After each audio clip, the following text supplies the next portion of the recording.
Oma nga Charlie Smith, Jong Benji, Georgia Strait. I'm Charlie Smith, editor of the Georgia Strait. Very happy to be back for another week on WOW TV. I'm joined on my right by Travis Lupick, who's one of our star reporters. And in recent times, he's been devoting a lot of attention to what's going on in Canadian prisons. This is an area that is largely unreported, and I think it's worth shining a light on.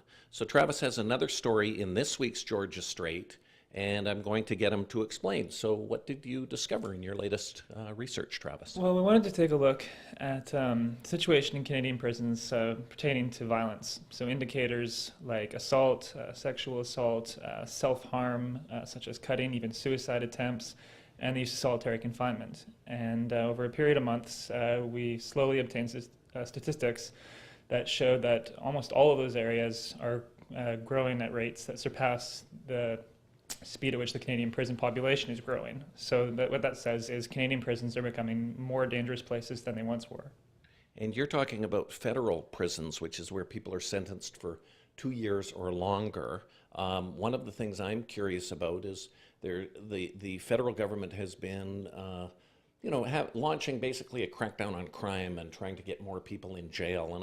And that has led to something called double bunking, where two people are put in one cell. And I'm wondering if this is a factor behind prisons becoming more violent.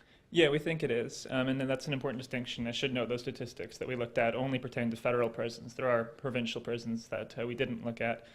And yeah, I spoke with our Canadian prison ombudsman, Howard Sapers, they call him the prison investigator. And he said double bunking, overcrowding definitely contributes to violence. People just aren't really happy when they're in cramped quarters.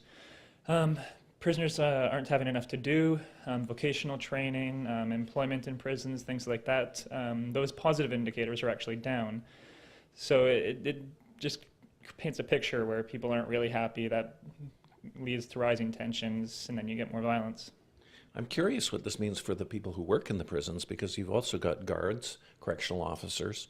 I'm wondering what they may be saying about the situation. Yeah, this is actually something that didn't make it into the story this week, but it is something I talked about with the sources for this story. It means that guards are separating themselves from inmates, whereas they used to sort of do their patrols and interact with inmates, flow through the same areas where they could even have gentle physical contact.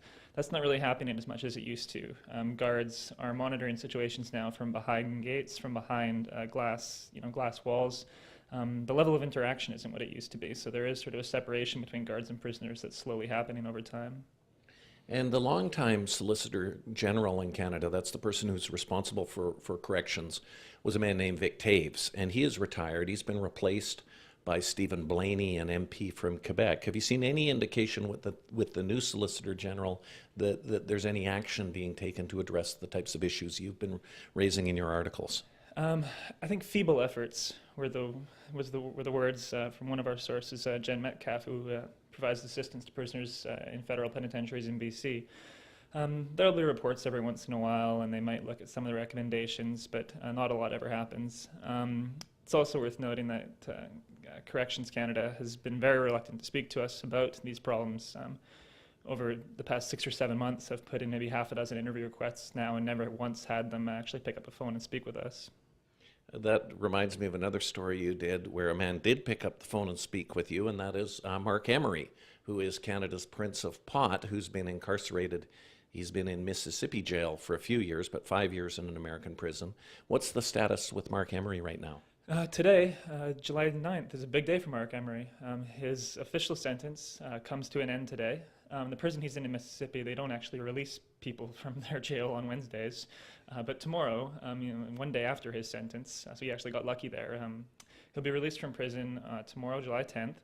He won't be coming home, though. He's going to be transferred to U.S. immigration, and they'll just sort of have to push through paperwork and the bureaucracy to return him to Canada. That could take as long as several weeks, even 5 or 6 weeks. But probably towards the end of August, September, Mark Emery will be returning to Canada. Now I have one final question for you, Travis. what's going to happen. Mark Emery is somebody who loves microphones, and he's a very high-profile person in the media on the marijuana issue. What's likely to happen when he returns to Canada? Well, he's not being shy about his plans. Mark and his wife Jody have already planned a cross-country Canada tour.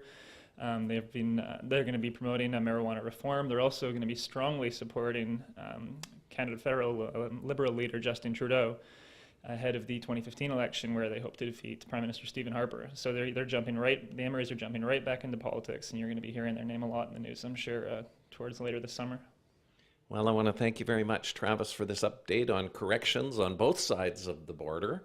And next, we'll be hearing from our movies editor, Adrian Mack.